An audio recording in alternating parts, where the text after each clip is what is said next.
Canada is absolutely furious at Donald Trump and his regime, and Canada is not backing down. The Premier of Ontario, Doug Ford, says we're going to continue to run those ads featuring Ronald Reagan's voice throughout the weekend during the World Series between the Los Angeles Dodgers and Toronto Blue Jays. And he says, look, we wanted this conversation to be had. Let's be very clear. Ronald Reagan was very much against tariffs, and he was for free trade. The Republicans in the United States claim they are supportive of Reagan's legacy, and Reagan talked about the importance of a strong free trade relationship between the United States, Canada, and the rest of the world. You'll definitely recall Donald Trump threw a temper tantrum on Thursday and then into Friday, where he said all trade discussions, negotiations with Canada are hereby over. But Donald Trump posted. He posted, the Ronald Reagan Foundation has just announced that Canada fraudulently used an advertisement, which is fake, featuring Ronald Reagan speaking negatively about tariffs. The ad was for $75,000. Well, Donald, was actually for $75 million. And it's word for word Ronald Reagan's address to the country in 1987. And if you want to watch the longer address as well, he's even more anti-tariff than could be put into that 1 minute commercial. So then Donald Trump followed up that message on Thursday night with a very early 4:20 a.m. West Coast time message on his social media platform. Canada cheated. You cheated, Canada, and got caught. They fraudulently took a big buy ad. It's a big buy ad saying that Ronald Reagan did not like tariffs when actually he loved tariffs for our country and its national security. Canada's trying to illegally influence the United States Supreme Court in one of the most important rulings in the history of our country. What are you talking about? Ronald Reagan did not like tariffs. Ronald Reagan's whole speech was called like in support of free trade. And then Doug Ford, the Premier of Ontario, responded, our intention was always to initiate conversations about the kind of economy that Americans want to build and the impact of tariffs on workers and businesses. We've achieved our goal, having reached U.S. audiences at the highest level. I've directed my team to keep putting our message in front of the Americans over the weekend so that we can air our commercials during the first two World Series games. He says after that, we will take down the commercials, but it will air during the World Series. But it's a response to Donald Trump throwing a temper tantrum. I want to bring in Charlie Angus, who's literally on the Resistance tour. He's in the port or by the Port of Vancouver. For those watching, you can see the Port of Vancouver in the background right there. And you'll see a lot of ships coming by as Charlie's there. You've seen a huge increase of shipping in the Port of Vancouver over the past 6 to 9 months. Charlie, I want you to respond to everything that's going on, but I also want you to hear Donald Trump's chief economic advisor, Kevin Hassett. He was asked earlier in the day about all of this, and here's what Trump's economic advisor said. Let's play it. What's going on with Canada? Here is the Truth Social posted last night. Canada cheated and got caught. They fraudulently took a big buy ad saying that Ronald Reagan did not like tariffs when actually he loved tariffs for our country and its national security. I've seen the video going back to the 80s from the Presidential Library. What's with this latest spat and how far does it go? Well, I don't think that anything that the president truthed yesterday is about just one thing. The fact is that the negotiations with the Canadians have not been very collegial. They've not been going well. I think the president's very frustrated. He wants a great deal with Canada, just like he wants a great deal with Mexico. I want to bring in Charlie Angus, leader of Midas Canada, leader of the Resistance, or not very collegial is what they're saying. Charlie, what do you make of it all? Oh, my God. It's killing me, the fact that I'm now thinking Ronald Reagan was a decent guy and Doug Ford is the smartest politicians I've seen in a long time. I mean, Doug Ford is laughing in his man cave today. It's actually kind of funny because you have Prime Minister Carney sort of acting like the sober adult in the room and Doug Ford going and throwing some tables over, and then Doug Ford saying, we'll take the ad down after the first two games of the World Series. This is going to be the most famous ad in World Series history, and it's Donald Trump fighting with the legacy of Ronald Reagan. This is insane. And I think, Ben, Trump threatened us in January that he was suspending all deals with us. Then it was March, he suspended all trade deals. Then he said if we didn't drop the digital service tax, he was suspending everything. Then he gave us just a month, to come up with a plan. Then he was going to punish us over recognizing Palestine. No Canadian expected that that Donald Trump was actually going to live up to his word. So when the ad came out, it just seemed, what really struck Canadians was like, my God, you're a moron. Like, we knew you were going to pull some kind of stunt, but this is absolutely ridiculous. And Ben, the reason I'm standing here at the port in Vancouver is they said that they'd break our economy. We've seen a huge increase in shipping. Trade is happening. People are wanting to trade with Canada. So as we say in Canada, bye-bye, Mo Cowboy, bye-bye. Well, and you always said, look, Donald Trump meant it when he said he wants Canada to be the 51st state. He wants to figure out a way to take it over the same way Putin wants to take over Ukraine. And what's the expression that Trump always uses about whether it's Taiwan to China or Ukraine to Putin? The apple of my eye.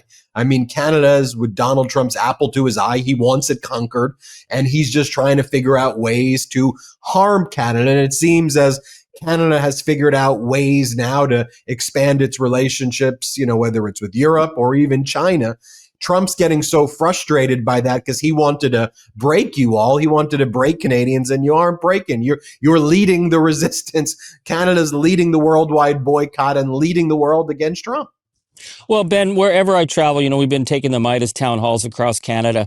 I'm seeing such a determination. And it started off, I think people were defensive. They were freaking out. It's like, what are we going to do? These guys are coming up for us. And now people are saying, we're done with them. We saw the absolute collapse of the American spirit market, the wine industry disintegrating 97%. That shows what people power can do.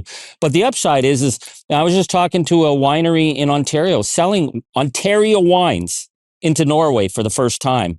We're taking advantage of this.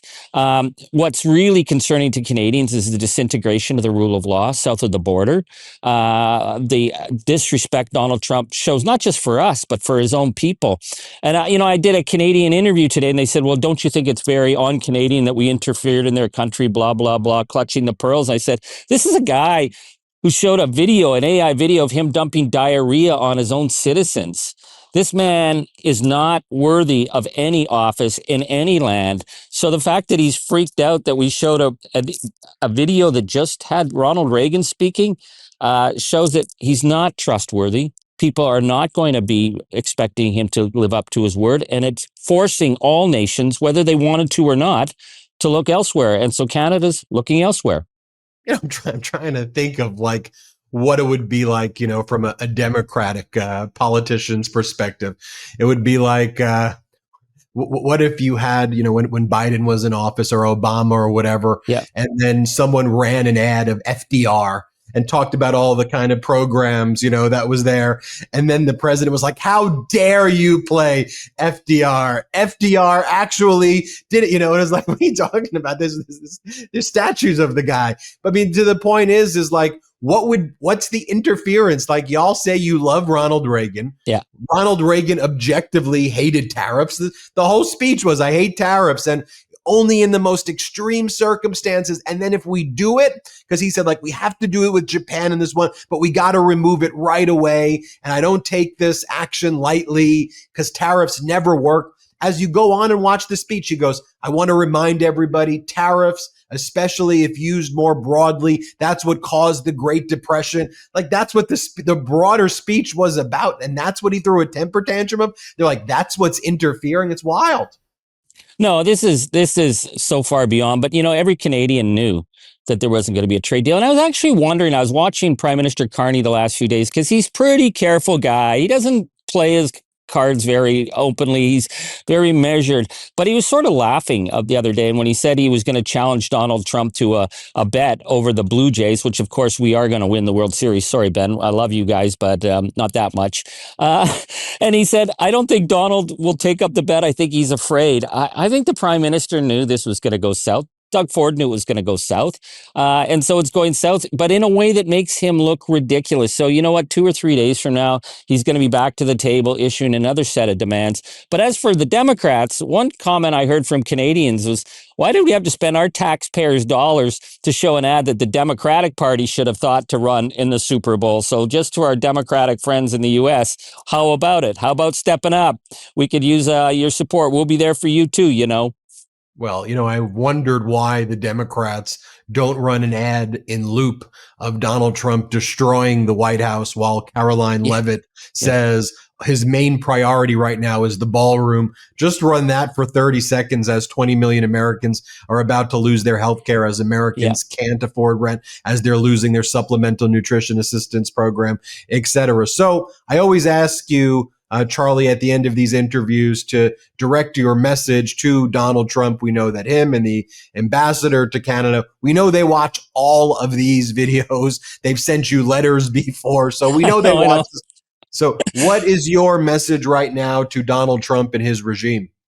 Pete Hoekstra, come out of your hiding place. I know I live rent-free in your head, but I really want to see you spin this, because you have a president who's just made himself look like such a malignant fool on the world stage. Trump's baby attitude, the fact that we're now talking about China or the United States.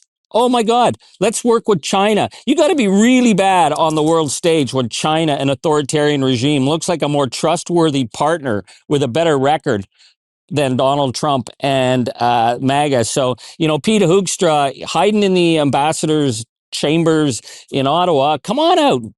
Pick a fight with Canadians one more time, because we're getting set. We got your bags all packed for you. And as for you, Donald, man, that was just, isn't there anybody who takes your phone away from you? Because you're going to be back at the table in a few days, and then you're going to make more demands.